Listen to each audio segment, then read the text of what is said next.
So far, we have discussed the need for an impact revolution and provided a high-level overview of what it entails.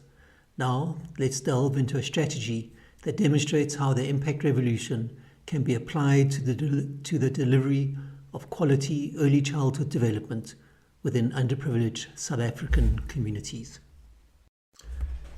A succinct model that can be used to develop and present a strategy is Kaplan's and Norton's strategic map, also referred to as the strategic house. It consists of a roof and 4 strategic perspectives. The roof contains the vision, or BHAG, standing for Big, Hairy, Audacious Goal.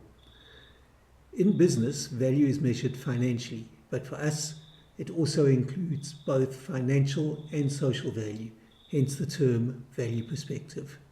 On the customer's perspective, we've expanded this to include all stakeholders within the ecosystem. And for the internal processes, this process focuses on the products and services we have to offer. Lastly, we have the learning and growth, which if you look on the right, also is called the enablers. Here we will revisit the impact revolution enablers. Let's start by examining the strategic gap we need to close. The Progress in International Reading Literacy Study of 2022 highlighted that on average, only 19% of South African youth can read for meaning by age 10. In fee-paying schools, we are up to the international standard of 95% literacy. In non-fee-paying schools, however, poorer communities, this drops to about 10% in urban areas and 5% in peri-urban and rural areas. To progress, we need to reach the literacy levels of Brazil, the second worst performing nation in the study. This requires a 6-fold improvement in urban areas and a 12-fold improvement in rural areas. This represents a truly big, hairy, audacious goal. Our externally focused mission is no child left behind. Internally, our vision statement reads, to ensure that every child within Southern African underprivileged communities has equitable access to quality early childhood development education, breaking the cycle of poverty and creating a brighter future for all. For our strategic house, we will condense it to read equitable ECD education for Southern Africa's underprivileged children. In our first video, we looked at the 4 enablers of an impact revolution. So far in this presentation, we have briefly looked at our BHAG or vision. What we need to do now is link our vision to the enablers by means of the value, customer, and process perspectives. Although we will present these perspectives separately, they work together and can only be really understood as an integrated whole. For this reason, I will start with a helicopter view of each of the overall framework before we look at each component. On the value perspective, we have already mentioned the need for financial sustainability and social impact scalability.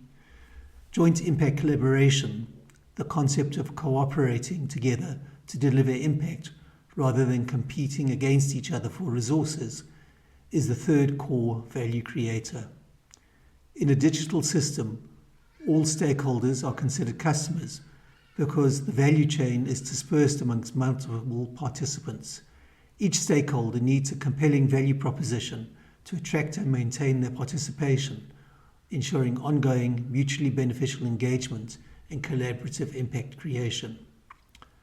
Hopefully now it is apparent that the processes need to be designed so as to integrate the enabler, value, and customer perspective in such a way that it delivers against the vision or BHAG. The business model canvas is a nice way to do this, but in this video, we will only have time to introduce the 3 key products and services around which the processes are designed. Let's now look at the first of the value creators, that of financial sustainability. Financial sustainability involves 2 areas: capital startup requirements and ongoing cash flow. On the capital startup requirements, we have corporates. An example would be economic BEE targets within enterprise development. Government, An example would be joint impact partnerships for social service deliveries and foundations. An example would be Lego Foundation involvement with ECD in South Africa. International philanthropic organizations. Here an example would be the World Bank's Partnership for Sustainable Development Goals. And looking at the ongoing operational cash flow, we have trading, marketing online courses funded by corporate skills development levels and government grants per child in creches. Grant writing, the traditional NPO method for pitching for funds. Sponsorship from individuals for philanthropic reasons or corporate as part of their CSI improvement, and digital marketing, fundraising opportunities like crowdfunding. Moving on to scalable impact. Scalable impact focuses on cost savings, both in the startup and the ongoing operations. Startup or structural cost savings. Technology-enabled ecosystems reduces capital requirements by enabling multiple parties to participate.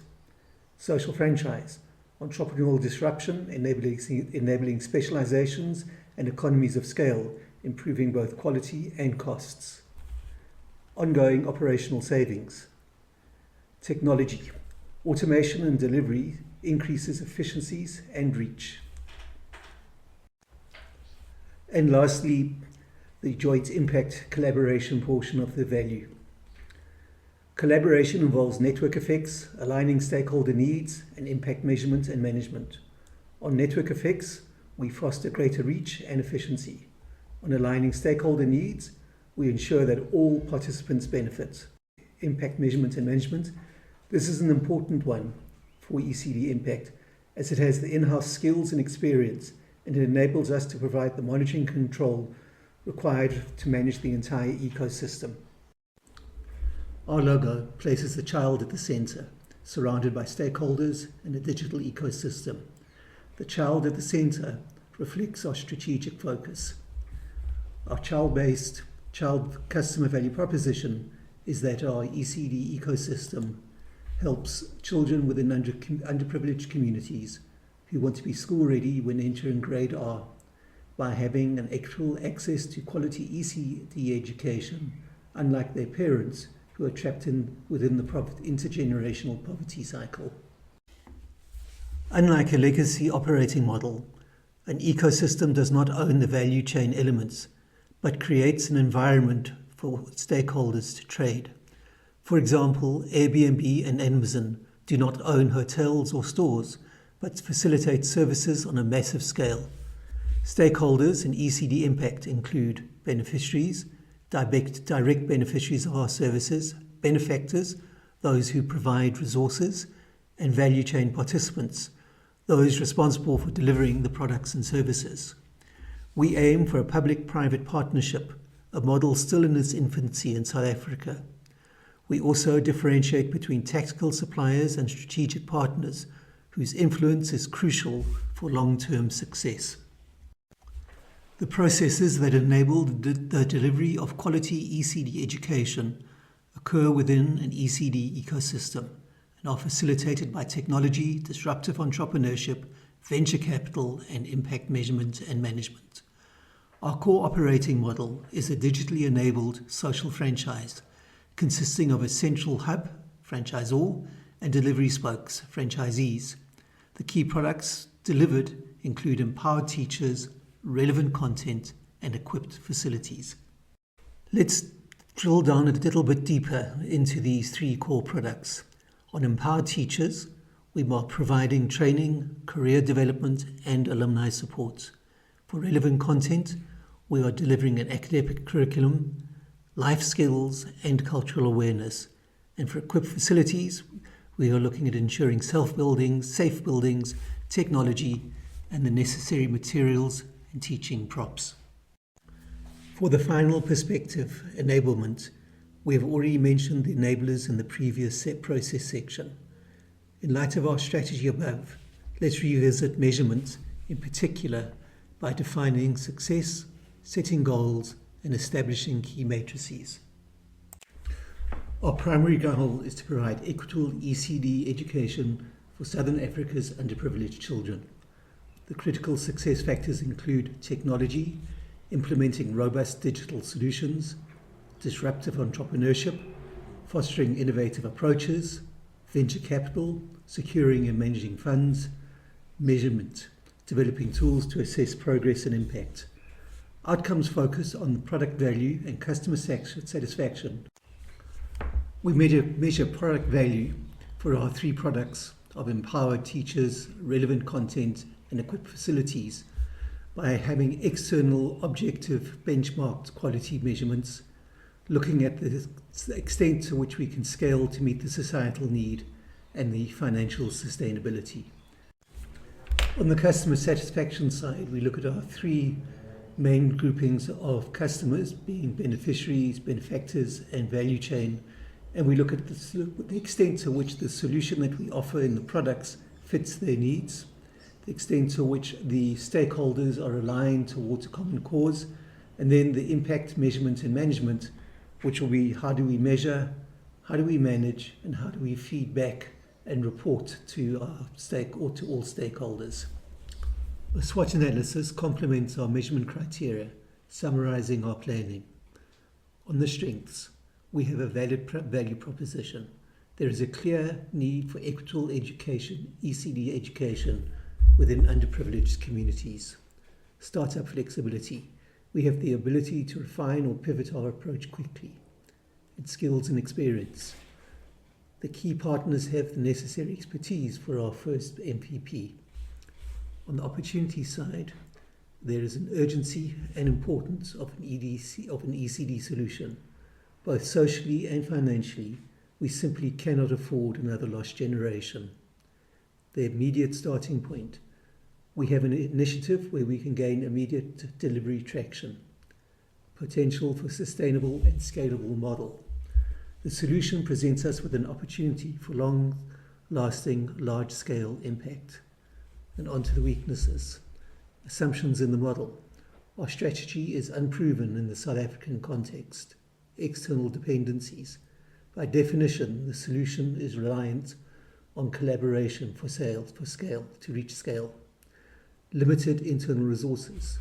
We are a startup organization facing both financial and staffing constraints. And on the threats. Readiness for the impact revolution. We have highlighted the potential for resistance to change due to political invested interests. Focus on urgent needs. The immediate social-political crisis we face may overshadow the ECD priorities and choice of strategic partners. There is a risk of making costly mistakes in our partner selection. At this stage, all we can be sure of is that there is an urgent need for a solution to deliver equitable access to quality education within underprivileged communities. Everything else that follows is simply a hypothesis. This is perfectly normal and to be expected for a startup.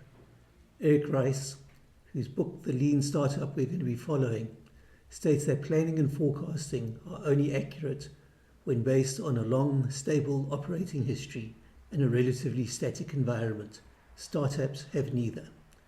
Steve Blank confirms that a startup is a temporary organization designed to search for a repeatable and scalable business model.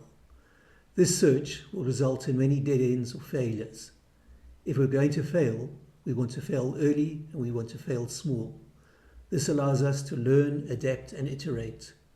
Testing before investing is mission critical.